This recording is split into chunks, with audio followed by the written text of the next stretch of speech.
Good. Hey, everyone. Welcome to the next bit on our IPCP module videos of why you should join the next pathway next February, the 27th. 27th, yeah. 7th, 2023. Good. So we just want to talk a little bit about how Identity Compass and the artificial intelligence brings an integral capacity to coaching. And we're going to have Jay talk us through how standard or traditional coaching works in the left-hand quadrants mainly, and how Identity Compass brings a more holistic, whole and integral approach to working with the client and also for you as a coach. So we're going to have a quick look at a slide and then Jay and I will have a conversation. So here we go, get ready. So this is the difference that makes the difference between subjectivity and objectivity. And it's massive in coaching because the whole field of coaching is basically grounded in the coach's and the client's subjectivity. So this is a game changer we're about to look at. Here we go. Good. So if we look at it, this is a map of the subjective or the inner experience and the objective or the outer experience of the individual, and as plural, as a collective, as part of a team, a group, a culture. Yeah. And so we're looking at the subjective and objective of the individual and collective. If we look in the upper left quadrant, you'll see it's marked there in red. The inner experience of the coach counts for almost everything in conventional coaching. So that means that a coach not only has to be really well trained, but they've got to have gone through it themselves. And if they haven't gone through it themselves, they're going to find it really, really difficult to navigate contextually as well as subjectively the landscape they're taking the client through.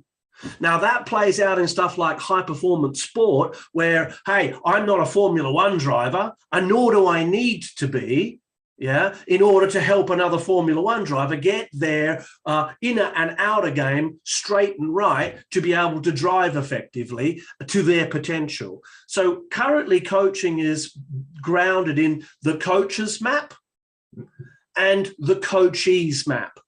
The coachee is bringing their subjectivity to here's the problem and here's what I want. The coach then says, well, given what you want and given the problem that I am hearing subjectively behind that problem is X. Oh, well, that kind of makes sense. And it all begins to land and they might work their way through it and it might be actually pretty useful. Good. In the lower left, second person perspective, then they are co-creating a shared map. Firstly, a shared map of current understanding, and secondly, a shared map of difference. And that's as far as conventional coaching can go. So left-hand quadrants. Left-hand quadrants. Okay, so that's like traditional coaching, even developmental coaching, right? When you're just, what you're saying is the coach subjective experience and the client's subjective experience are interacting to the coaching session. Right. Good. Holistically. And the big problem with that is that the coach doesn't have any context. So they're going to only rely on what the client's bringing to the process, which of course is going to be limited to what the client thinks is important. And this is the difference that makes the difference. We need to turn that subject into object. So we need something or someone or a process or a system to help us do that, to help us take a mind dump of the client and make it objective. Good. So how does Identity Compass make this a more integrally informed coaching session in the right hands? Well, it does that. It turns subject into object by asking a series of forced answer questions. It's not a nice test to do because it's forcing you into answering questions and then throwing up different questions based on what it's forcing you into answering. And so it's a forced answer test. So it feels like, well, neither of those are true, but it's taking you down a pathway where those small calculations start to play out in a big way in terms of your thinking patterns.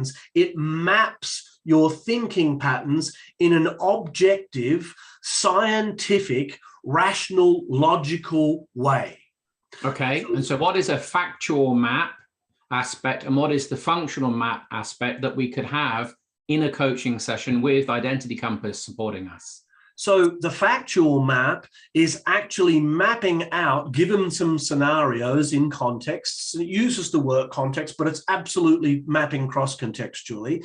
It's using the work context to map out thinking structures and place them out in a given way, and shows how all of these thinking patterns interact with one another, and immediately helps you identify, using some AI technology, where the leverage point for the shift is for the client objectively. So that's the actual map. Even if the client doesn't see that subjectively, right? They don't remember. Oh, mostly they don't. Mostly the client will go, I disagree with that, but we can even show where their disagreement's coming from given the map. We can show how they mismatch, and that disagreement's actually part of a mismatch, and we can tell that that's on behalf of self-care based on what we're seeing in the map. So we can real time actually feed back the patterns as they're occurring in the coaching session to wake the client up so that they can grab a hold of this and start to do the work to grow themselves up, to clean up the stuff they need to clean up so that they can begin to show up. So then we have a functional map that emerges out of the context. Yeah. Which is context. So two aspects to this. One, the functional map is still subjective within the client's mind. How things play out for them and how they connect them to what's going on in their inner experience is like guesswork.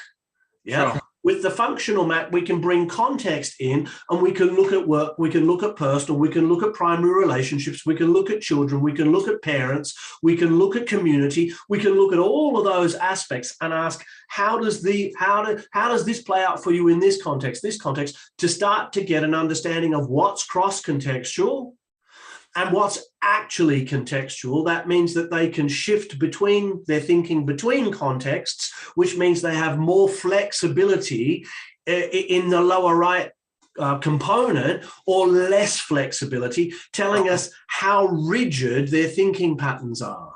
Good. So let's summarize this with a couple of questions for you. So you've been coaching for a few years and you're an averagely good coach. Just give me a moment to relax my face. And so given that, what would you be happy to go on coaching people knowing Identity Compass is in the world and not have access to it? What difference has it made to you as an experienced coach, 15 years of coaching? Yeah. What difference can you see and benefit has Identity Compass brought to your actual corporate coaching? Has shown me that I've been guessing up until I got a hold of the Identity Compass. It's shown me that my guessing is fairly accurate, yet, because I'm a human being, actually quite limited.